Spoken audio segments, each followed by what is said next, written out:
Hi guys, Assalamu alaikum. This is Biju Fahima here. Welcome back to my channel. Title കണ്ടപ്പോൾ തന്നെ നിങ്ങൾ വിചാരിക്കുന്നുണ്ടോ ഇതെന്താണ് സംഭവം, ഇതുവരെ ആരും തന്നെ യൂട്യൂബിൽ ഇങ്ങനെ ഒരു വീഡിയോ ചെയ്തതായിട്ട് കണ്ടിട്ടില്ലല്ലോ. പക്ഷേ തലശ്ശേരി മാഹി സൈഡിലുള്ള ഒരുവിധം എല്ലാവർക്കും ഫെമിലിയർ ആയിരിക്കും. അവർ ഒക്കേഷണലി മാത്രം സെർവ് ചെയ്ത് തരുന്ന ഒരു സ്പെഷ്യൽ സ്നാക്കാണിത്. ഇതാണ് കോഴിത്തലയണ. ബ്രീഫായിട്ട് പറഞ്ഞാൽ സ്റ്റഫ് ചെയ്ത ചിക്കൻ 2 ലെയറായിട്ട് റാപ്പ് ചെയ്ത് ഫ്രൈ ചെയ്തെടുക്കുന്ന ഒരു ഡെലീഷ്യസ് ബോംബ് എന്ന് വേണമെങ്കിൽ പറയാം. വീഡിയോ കംപ്ലീറ്റ് കണ്ടാലും നിങ്ങൾക്കൊരു ഐഡിയ കിട്ടും ഈ ഒരു സ്നാക്കിനെ പറ്റിയിട്ട്. കോഴിത്തലയാണ് കട്ട് ചെയ്ത് കഴിക്കാൻ ഒരു രക്ഷയില്ലാത്ത ടേസ്റ്റാണ്. അപ്പോൾ എല്ലാവരും ഇതൊന്ന് ട്രൈ ചെയ്ത് ഫീഡ്ബാക്ക് അറിയിക്കണം. അപ്പോൾ ഇതെങ്ങനെ ഉണ്ടാക്കുന്നതെന്ന് നോക്കാം. കോഴിത്തലയാണ് ഉണ്ടാക്കാൻ വേണ്ടിയിട്ട് ഞാനിവിടെ 3 ചിക്കൻ നന്നായിട്ട് ക്ലീൻ ചെയ്തെടുത്തിട്ടുണ്ട്. ഇത് ഓരോ ചിക്കനും 200 ഗ്രാമിൻ്റെ ഉള്ളിൽ വെയിറ്റ് വരുന്ന ചെറിയ ചിക്കനാണ്. നിങ്ങൾക്ക് വലിയ ചിക്കനിലും കോഴിത്തലയാണ് ഉണ്ടാക്കിയെടുക്കാം. പക്ഷേ ചെറിയ ചിക്കൻ ആകുമ്പോൾ കൂടുതൽ ടേസ്റ്റും ഉണ്ടാവും, ഉണ്ടാക്കിയെടുക്കുമ്പോൾ ഹാൻഡിൽ ചെയ്യാനും എളുപ്പമായിരിക്കും.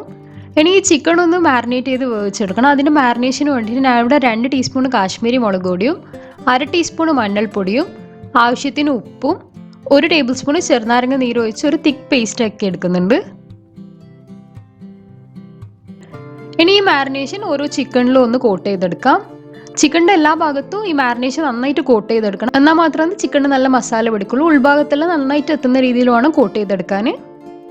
ഇനി ഈ ചിക്കൻ ഒന്ന് വേവിച്ചെടുക്കാൻ വേണ്ടിയിട്ട് ഞാനൊരു പാനിലേക്ക് മാറ്റിയിട്ടുണ്ട്. ഇതിലേക്ക് ഒരു 1/2 കപ്പ് വെള്ളം ഒഴിച്ചിട്ടാണ് വേവിച്ചെടുക്കുന്നത്. ചെറിയ ചിക്കൻ ആയതുകൊണ്ടാണ് പാനിലിട്ട് വേവിച്ചെടുക്കുന്നത്. വലിയ ചിക്കൻ ആണെങ്കിൽ നിങ്ങൾ പ്രഷർ കുക്കറിൽ 1 വിസിൽ വരുന്നവരെ വേവിച്ചെടുത്താൽ മതി. ചെറിയ ചിക്കൻ പ്രഷർ കുക്കറിൽ ഇട്ടാൽ പൊട്ടിപ്പോകാനുള്ള ചാൻസ് ഉണ്ട്. അതുകൊണ്ടാണ് പാന് പ്രിഫർ ചെയ്തത്. 7 മിനിറ്റ് ആകുമ്പോഴത്തേക്കന്നെ ചിക്കൻ നന്നായിട്ട് കുക്കായിട്ടുണ്ട്. ഇനി ഫ്ലെയിം ഓഫ് ചെയ്ത് ഇതൊന്ന് ചൂടാറാൻ വെക്കാം. ഇനി സ്റ്റഫിങ്ങിന് വേണ്ടിയിട്ടുള്ള കടലപ്പരിപ്പ് ഒന്ന് വേവിച്ചെടുക്കാം. ഞാനിവിടെ 3/4 കപ്പ് കടലപ്പരിപ്പ് 2 മണിക്കൂർ സോക്ക് ചെയ്തെടുത്തിട്ടുണ്ട്. ഇതൊരു കുക്കറിലേക്ക് ഇട്ട് അതിലേക്ക് 1/2 ടീസ്പൂൺ മഞ്ഞൾപ്പൊടിയും ആവശ്യത്തിന് ഉപ്പും കുറച്ച് വെള്ളം ഒഴിച്ചൊന്ന് വേവിച്ചെടുക്കാം. കടലപ്പരിപ്പ് അധികമായിട്ട് മാഷായി പോകാത്ത രീതിയിൽ വേണം വേവിച്ചെടുക്കാൻ. വെന്ത് വന്നാൽ ഈ ഒരു ടെക്സ്ചറിലാണ് കടലപ്പരിപ്പ് വേണ്ടത്. അധികമായിട്ട് മാഷായി പോകാണ്ട് ശ്രദ്ധിച്ചാൽ മതി.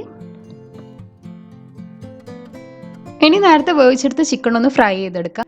ഞാൻ ഒരു കടായിലിട്ട് ഡീപ് ഫ്രൈ ചെയ്തെടുക്കുകയാണ് ചെയ്യുന്നത്. ചിക്കൻ ഓൾറെഡി കുക്ക്ഡ് ആയതുകൊണ്ട് തന്നെ എല്ലാ ഭാഗവും ഒന്ന് തിരിച്ചിട്ട് കൊടുത്തിട്ട് മുറിച്ചെടുത്താൽ മാത്രം മതി. ഇതുപോലത്തെ ചെറിയ ചിക്കൻ ആകുമ്പോൾ ഇതെല്ലാം ചെയ്തെടുക്കാൻ നല്ല ഈസി ആയിരിക്കും. അപ്പോൾ ചിക്കൻ 3 ഞാനിവിടെ ഫ്രൈ ചെയ്തെടുത്തിട്ടുണ്ട്. ഇനി ഇതിലേക്ക് നിറച്ചെടുക്കേണ്ട സ്റ്റഫിങ് ഉണ്ടാക്കിയെടുക്കാം. സ്റ്റഫിങ്ങിന് നമ്മളിവിടെ പണ്ടം എന്നാണ് പറയാൻ. അപ്പോൾ പണ്ടം ഉണ്ടാക്കാൻ വേണ്ടിയിട്ട് ഞാൻ ഒരു പാനിലേക്ക് നേരത്തെ ചിക്കൻ പൊരിച്ചെടുത്ത് 2 ടീസ്പൂൺ ഓയിൽ ഒഴിച്ചിട്ടുണ്ട്. ഓയിലൊന്ന് ചൂടായി വന്നപ്പോൾ 8 അല്ലി വെളുത്തുള്ളി ചതച്ചത് ഇട്ട് കൊടുത്തിട്ടുണ്ട്. 3 പച്ചമുളക് ചെറുതായി കട്ട് ചെയ്തത് ഇട്ട് കൊടുക്കുന്നുണ്ട്. പച്ചമുളക് ഓരോരാളെ എരിവിനനുസരിച്ചിട്ട് ഇട്ടാൽ മതി. പച്ചമുളകിൻ്റെ വെളുത്തുള്ളിൻ്റെ എല്ലാം റോസ് സ്മെല്ലൊന്ന് മാറി വന്നാൽ 2 ഉള്ളി ചെറുതായി കട്ട് ചെയ്തത് ഇട്ട് കൊടുക്കാം. ഉള്ളി പെട്ടെന്നൊന്ന് വാടിക്കിട്ടാൻ വേണ്ടിയിട്ട് ആവശ്യത്തിന് ഉപ്പ് ആഡ് ചെയ്ത് കൊടുക്കാം.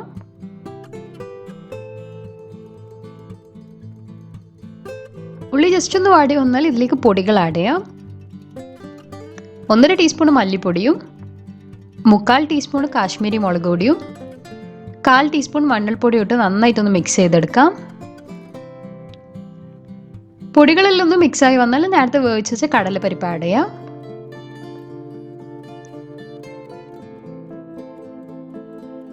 ഇതിലേക്ക് 1 ടീസ്പൂൺ പെരുംജീരകം പൊടിച്ചതും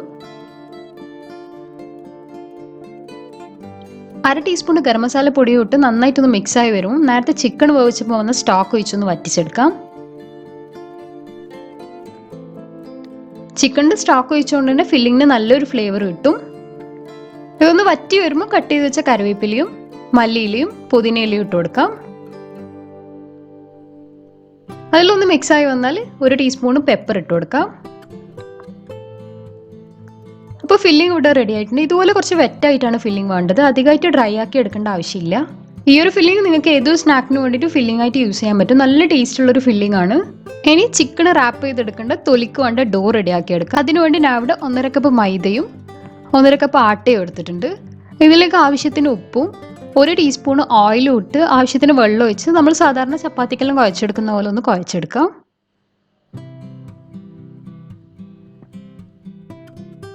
അപ്പോൾ ഡോ ഇവിടെ റെഡി ആയിട്ടുണ്ട്. ഇനി നമ്മൾ നേരത്തെ ഫ്രൈ ചെയ്ത് വെച്ച ചിക്കൻ്റെ ഉള്ളിലേക്ക് ഫില്ലിംഗ് വെച്ച് കൊടുക്കാം. ഫില്ലിംഗ് എല്ലാ ഭാഗത്തും എത്തുന്ന രീതിയിൽ വേണം നിറച്ചു കൊടുക്കാൻ. സാധാരണ കോഴി നിറച്ച് ഉണ്ടാക്കുമ്പോൾ ഫില്ലിങ്ങിൻ്റെ കൂടെ ഒരു പുഴുങ്ങിയ മുട്ടയും കൂടി വെക്കലുണ്ട്. ഞാനെടുത്ത് ചിക്കൻ ചെറുതായതുകൊണ്ടാണ് മുട്ട വെക്കാത്തത്. നിങ്ങൾ വലിയ ചിക്കൻ എടുക്കുന്നതാണെങ്കിൽ ഒരു മുട്ടയും കൂടി വെക്കാം.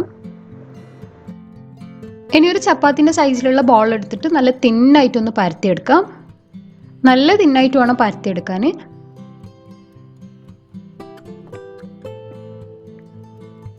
പരത്തിയെടുത്ത ഡോയിലേക്ക് 3 ടീസ്പൂണ് ഫില്ലിംഗ് വെച്ച് കൊടുക്കാം. ഇതിൻ്റെ മേലായിട്ട് നമ്മളിപ്പോൾ സ്റ്റഫ് ചെയ്ത് വെച്ച ചിക്കൻ വെച്ച് കൊടുക്കാം.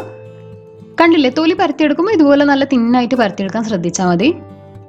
ആദ്യം മേലെ ഭാഗത്തുനിന്ന് ഇങ്ങോട്ടേക്ക് മടക്കി കൊടുക്കാം. എന്നിട്ട് സൈഡ് 2 ക്രോസ് ആയിട്ടൊന്ന് മടക്കി കൊടുക്കാം. അടിഭാഗത്തുനിന്ന് മേലോട്ടേക്ക് മടക്കിയിട്ട് ഒന്ന് ജോയിൻ ചെയ്തെടുത്താൽ മതി.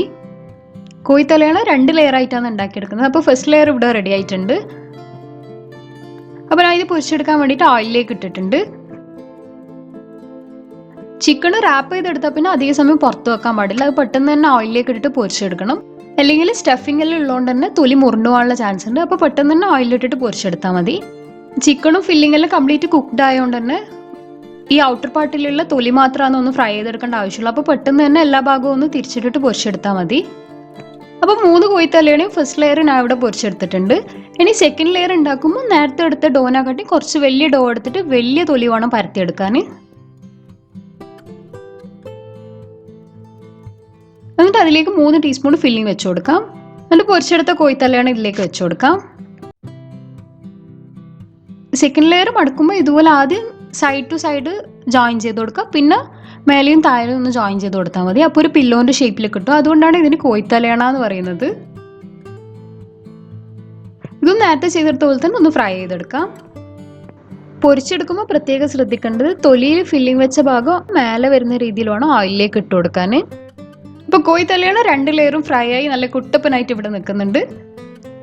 ഇത് സാധാരണ ഗസ്റ്റെല്ലാം വരുമ്പോൾ മാത്രം സെർവ് ചെയ്യുന്ന ഒരു സ്നാക്കാണ്. സെർവ് ചെയ്താൽ കാണാനും നല്ല പ്രൗഡിയുള്ള ഒരു സ്നാക്കാണ്. അപ്പോൾ എല്ലാവരും ഇതൊന്ന് ട്രൈ ചെയ്ത് ഫീഡ്ബാക്ക് താഴെ കമൻറ്റ് ബോക്സിലോ അല്ലെങ്കിൽ എൻ്റെ ഇൻസ്റ്റാഗ്രാം ID ഡിസ്ക്രിപ്ഷൻ ബോക്സിൽ കൊടുക്കുന്നുണ്ട്, അതിലോ മെസ്സേജ് ചെയ്യണം. ഈ ഒരു ചാനൽ ആദ്യമായിട്ട് കാണുന്നതാണെങ്കിൽ എപ്പോഴും പറയുന്നത് സബ്സ്ക്രൈബ് ചെയ്ത് സപ്പോർട്ട് ചെയ്യണം. ഇനി വരുന്ന വീഡിയോസിന് നിങ്ങൾക്ക് എന്തെങ്കിലും സജഷൻസ് ഉണ്ടെങ്കിൽ അതും മെസ്സേജ് ചെയ്യണം. എൻ്റെ റെസിപ്പീസ് എല്ലാം ഇഷ്ടമാകുന്നുണ്ടെങ്കിൽ നിങ്ങളുടെ ഫ്രണ്ട്സിനും ഫാമിലിക്കും ഷെയർ ചെയ്യണം. അടുത്ത വീഡിയോ ആയിട്ട് വരുന്നത് വരെ കീപ്പ് വാച്ചിങ്. Thank you.